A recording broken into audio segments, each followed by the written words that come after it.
Chapitre 47 Épilogue. À partir de juillet, notre chère mère Sainte-Cécile de Rome, Dinah Bélanger, n'eut plus la force de tenir le crayon pour exprimer ce qui se passait en son âme. Nous croyons maintenant devoir compléter son cantique d'action de grâce par la relation des dernières semaines de sa vie. En entrant dans sa chambre d'infirmerie, on avait l'impression de pénétrer dans un sanctuaire, tout y respirait le recueillement et le sacrifice. On la trouvait absorbée, gracieuse, souriante. Notre Seigneur lui avait demandé de souffrir avec joie et reconnaissance, et de lui sourire dans la souffrance. Dans une crise plus forte, après une nuit d'insomnie, elle disait « Que c'est bon !» C'est que son amour de la souffrance se régalait de toutes les occasions crucifiantes. Elle en éprouvait une vraie joie surnaturelle. À ses supérieurs, elle répétait souvent qu'il fait bon de se livrer à Jésus, qu'il est fidèle, qu'il est généreux, qu'il est délicat dans les plus petites choses, que sa bonté me touche, que c'est bon de se consumer pour lui. C'est mon emploi de souffrir, que je suis heureuse. Oh, le bonheur d'être religieuse. Je m'en vais chez le bon Dieu travailler pour mon Jésus-Marie jusqu'à la fin du monde. Pour les autres âmes aussi, je donnerai de la joie. C'est une consommation de tous les instants que cette faiblesse générale, cette oppression, ces points violents, on se sent démolir et détruire pour lui. Que c'est bon. Dans ces phases pénibles, elle redisait qu'il se contente. Elle réitérait souvent cette demande.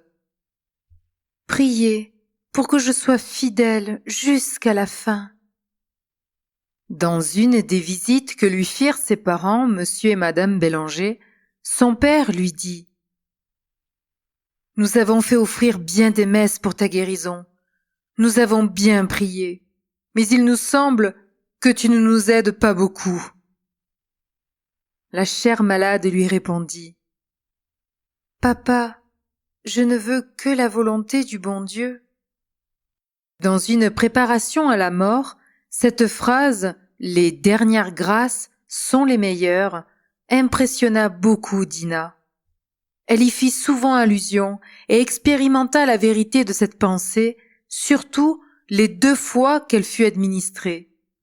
« Il me semble que la Sainte Vierge va venir me chercher », disait-elle à l'une de ses supérieures.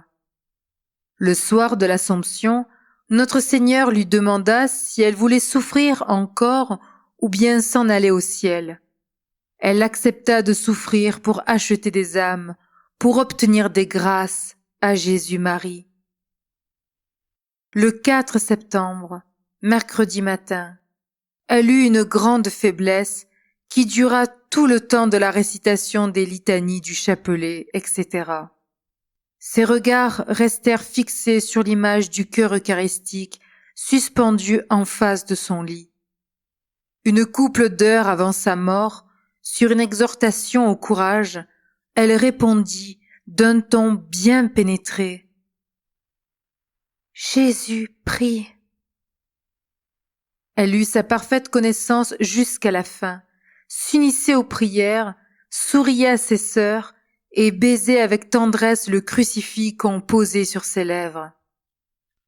Vers 3 heures de l'après-midi, se manifestèrent des symptômes de fin proche. « J'étouffe » disait-elle. Les mères n'eurent que le temps d'arriver pour recevoir son dernier soupir.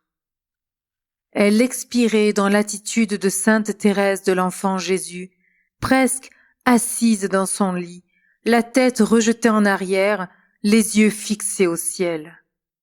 Dernier trait de ressemblance avec la petite fleur de Lisieux qu'elle avait imitée si parfaitement. Son inhumation eut lieu le samedi 7 septembre, au milieu d'une nombreuse assistance de parents et d'amis de Québec, sa ville natale. Mère Sainte Cécile de Rome nous quittait dans la 33e année de sa vie terrestre et la 9e de sa vie religieuse.